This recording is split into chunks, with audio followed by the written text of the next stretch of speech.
Eric Grant here with Sayrite. In this tutorial video, we're going to show you how to sew in the boat vent 4. This is a sewable vent that can go in your top, and it has a hole in the bottom side for your pole so that you can obviously raise the portion of your cover so the water sheds off. Let's get started to show you how to install it. This is the boat vent 4, and it's a sewable boat vent. The top can be unscrewed so that you can easily get the fabric around the flange. So the top just comes off like that. And what I have here is I have Top Gun fabric. It's just a sample piece. And I've cut a reinforcement patch that's 7 inches by 7 inches and found the middle. Now the circle here from this edge to this edge is 3.25 or 3 1/4, which means I need to use this and mark it at 1 5/8 inch. So I'm going to use an awl at the center. And this doesn't have a 5/8 inch. What it has is 1 3/4. So what I'm going to do is I'm going to cut on the inside of this white line, which should give me a circle that is close to my 1 5/8 times 2, which would be 3.25. Like that, okay?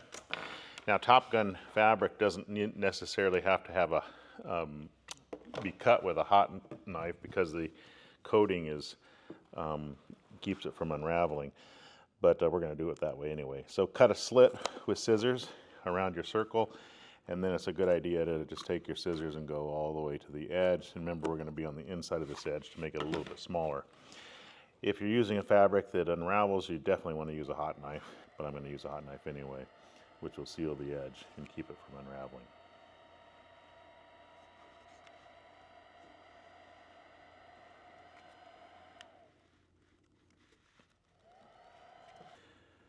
This is the Sayrite Edge Hot Knife. This is the cordless version, and we're using the precision cutting foot and blade, which means I don't have to worry about it hurting the surface underneath because it rides on this gorgeous foot here. There we go. Now the side that has the patch should be the underside. There's no right side or wrong side to Top Gun fabric. So this is the underside because the patch is on this side. So we're going to flip it over like this. We're going to take this part of the boat vent 4 and we're going to place it on the underside. And notice there's a little opening here.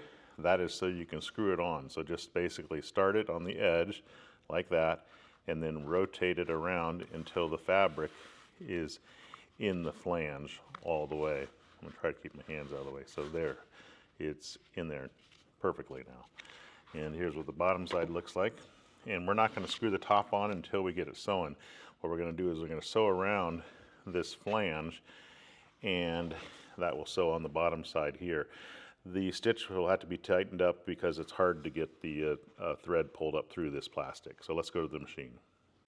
The first thing I'm going to do is I'm going to tighten up my tension from what I regularly have by probably 1 full revolution, just to try to get that knot pulled up into the rubber side of the flange. Then I'm going to take my needle and I'm going to put it in the left position to get it as close to this plastic as possible. And I'm going to try to ride along the front side of the foot just to get it close to that edge. So right down like that. We're in straight stitch, and I'm going to sew a 6mm stitch. Sorry, my fingers are going to be in the way there for a minute. And I'm going to do 1 stitch in reverse. And then we're going to carefully sew around this, trying to be accurate and keeping it near the front side of the foot without the foot going on top of this flange on the top.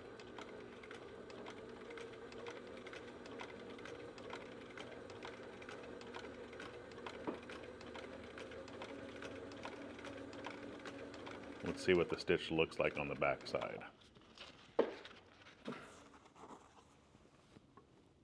It's not too bad for being a hard flange.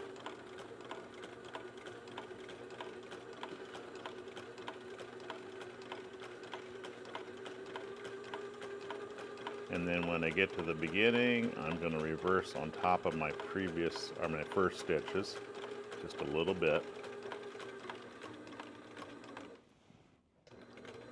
By 1, 2. Okay, let's take a look at it. Top side looks gorgeous, that's for sure. The bottom side will look a little bit off. I've tightened up the tension pretty well, so it actually is resting pretty nicely. We're going to cut the threads and we'll screw on the top. Okay, all we have to do now is screw on the boat vent 4 top, and you've got a beautiful vent that's reinforced and obviously a hole for your pole to go into. Check out the full materials and tools list in the description below. If you like this video, give it a thumbs up, and be sure to subscribe and click the bell to be notified of new tutorial videos when they become available. Currently, we are trying to reach 500,000 subscribers. We'd appreciate your help. I'm Eric Grant, and from all of us here at Sailrite, thanks for watching.